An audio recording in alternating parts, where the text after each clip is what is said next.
बिस्मिल्लाहिर्रहमानिर्रहीम। नाज़ी असलबाद से मैं इकबाल इंजवा। नाज़ी, अब ये जो बेकारी होते हैं सड़क पे या कहीं किसी जगह पे भीख मांगते हैं, मोस्टली आपने पाकिस्तान में देखा होगा कि भरमार है बेकारियों की। जब आप किसी बेकारी से मिलते हैं तो उनसे पूछते हैं, उनके बेशुमार बच्चे होते हैं, 8-10 छोटे छोटे बच्चे होते हैं।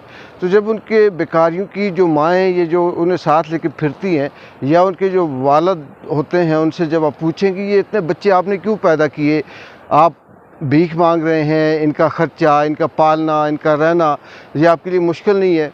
तो बेकारियों का बड़ा एक खूबसूरत सा जवाब होता है।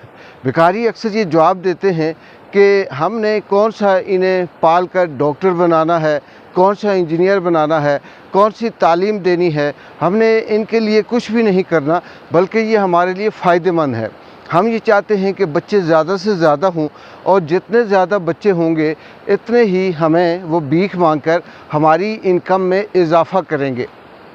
अब ये जो बच्चे हैं, एक फैमिली ऐसी है या एक तबका ऐसा है जिसके लिए ये बच्चे अगर ज़्यादा हों तो पाकिस्तान जैसे मुल्क में उनके लिए परेशानी का बायस बनते हैं, क्योंकि उनकी तरबियत, उनकी तालीम, उनकी सेहत, उनकी शादी, उनकी आने वाला मुस्तकबिल ये सारा वालिदैन के ज़िम्मे होता है। लेकिन अगर बेकारी हैं तो उनके लिए बच्चे रहमत ही रहमत हैं।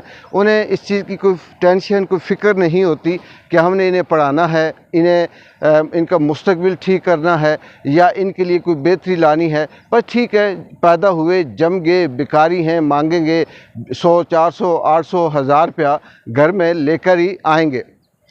सेम बिल्कुल इसी पैटर्न पे और इसी स्क्रिप्ट के ऊपर पाकिस्तान की जो मौजूदा बेशरम सेटअप है, जो पाकिस्तान के अंदर मुफाद परस्त सेटअप है, वो भी इसी स्क्रिप्ट पे चल रहा है।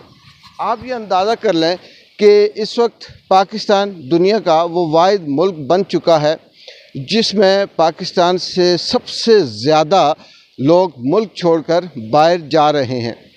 ये वो लोग हैं जो ब्रेन ड्रेन कह सकते हैं, जो ज़हीन लोग हैं या जो भी जिस हालत में भी हैं, वो इस मुल्क से मायूस होकर मुल्क छोड़कर बाहर जा रहे हैं। मौजूदा जो अक़वाम मुत्तहिदा की एक रिपोर्ट आई, उसमें ये कहा गया कि सूडान है और सूडान के बाद पूरी दुनिया में पाकिस्तान जो है वो पहले नंबर पे है, जिसमें से सबसे ज़्यादा लोग मुल्क छोड़कर 2024 में बाहर गए।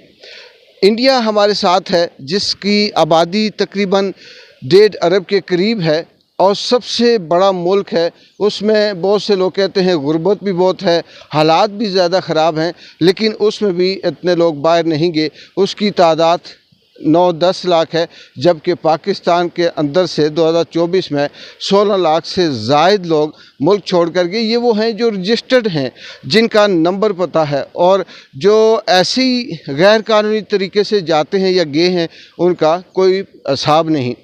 तो हमारी बेशरम हुकूमत क्या कहती है, जो असल मैंने वो बेकारी से जोड़ा था।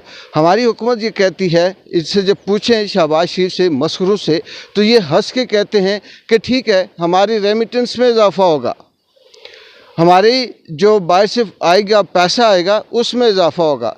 क्या कमाल का जवाब है कि आप अपने मुल्क के अंदर रोज़गार का बंदोबस्त ना करें, जो नौजवान पढ़ा लिखा है उसे मायूसी की ज़िंदगी दें, आप इस मुल्क के नौजवान को यहाँ से जाने पे मजबूर करें, उसके लिए किसी किस्म का इंतज़ाम न करें, और जब वो मुल्क छोड़कर बाहर जाए तो आपका बयान हो कि कोई बात नहीं, हमारे रेमिटेंस में इजाफ़ा होता है।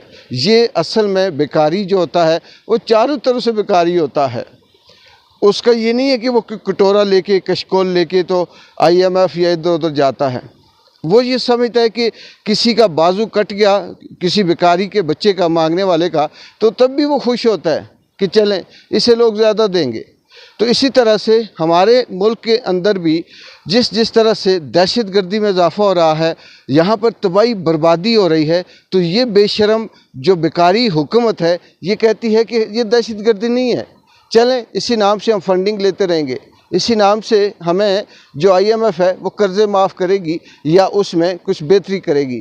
असल ये इस मुल्क का अलमिया है कि यहाँ से इस मुल्क की जो हुकूमत है उसका अंदाज़ा कर लें कि किस तरह से जो लोग बाहर जाते हैं बेबस होकर, मजबूर होकर, तो ये कहते हैं कि रेमिटेंस में इजाफ़ा होगा, आमदन में इजाफ़ा होगा। और जब मुल्क के अंदर तबाही, बर्बादी, दहशत गर्दी हो रही है तो ये कहते हैं कि इससे भी हमें फंडिंग आएगी। ये असल में बेकारियों का नज़रिया होता है, यही बेकारियों का स्क्रिप्ट होता है। अफसोस है। इकबाल जंजो को इजाज़त दें। अल्लाह हाफ़िज़।